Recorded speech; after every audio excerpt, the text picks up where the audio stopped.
U Plastenicima obitelji Ledinski u Kovačevcu, nedaleko od Bjelovara, prava šuma božura. Uzgoj prvih cvjetova trojačke ruže, kako ovdje u bilogorskom kraju nazivaju ovo cvijeće, počelo je prije 9 godina, gotovo slučajno. Suradnja je počela sa jednim mojim prijateljem iz Holandije koji je rekao da ima dvije prednosti taj cvijet kod nas. Prva prednost je da sve što proizvedemo ćemo prodati na burzi cvijeća u Alsmeru, a druga prednost, veli, neće ti niko ukrasti ništa kad imaju svaka baka na selu to ima. I evo, tako smo mi posadili prvu količinu ovdje na 0,3 hektara. Uzgoj se u međuvremenu proširio na cijeli hektar, od čega je veći dio na otvorenim površinama. Početkom svibnja počela je berba najranije sorte ljubičaste boje. Beremo ih na način da ostavljamo 1 do 2 lista, zbog toga da se obnavlja ovaj gomolj u zemlji i da ostaje za drugu godinu opet paketotrajnica pa da se obnavlja. Ovogodišnji je urod kvalitetan i bogat jer nije bilo mraza kao prošle godine koji je tada baš uoči berbe oštetio cvijeće. A za inozemno tržište se beru zatvoreniji pup, mora biti tvrđi pup. Ovdje za naša tržišta se recimo pusti da se malo otvori, da je malo mekši i tako. To u principu osjetimo kad je recimo otpusti vrh, znači onda je on tu negdje u fazi rascvatanja i tad se skida. Berba će potrati mjesec do 2, a planira se da će, ovisno o potražnji, na burzi cvijeća u Nizozemskoj završiti oko 20.000 božura. Odavde mi skidamo, pakujemo i onda moraju se isklasirati, znači po debljini glavica, po pupu moraju biti prijednaki, po visini moraju biti recimo prijednaki isto, znači sa nižom veća sa većom sortom.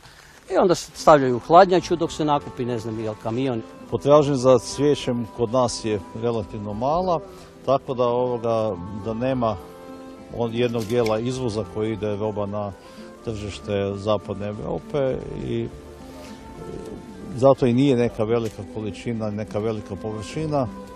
Taj recimo cvijet bi mogao biti jedan hobi posao za manje površine, ali i kao drugo cvijeće, zapravo kad gledate, niko kod nas nema neko veliko proizvodnje cvijeća zbog prevelikog uvoza koji je danas prisutan u Hrvatskoj, posebno tog proizvoda.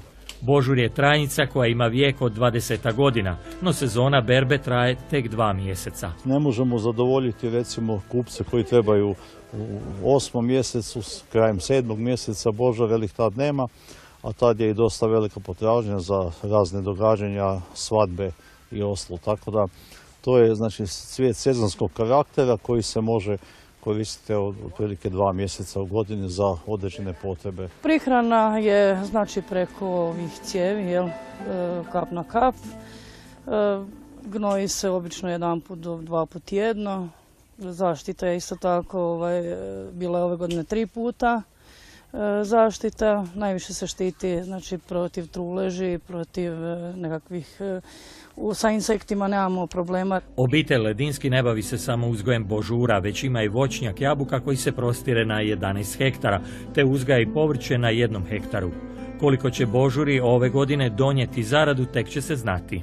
Isplativost u našim prilikama je dosta teško i odrediti, pošto je ulaganje u samom startu dosta veliko. Nabava gomolja je relativno skupa.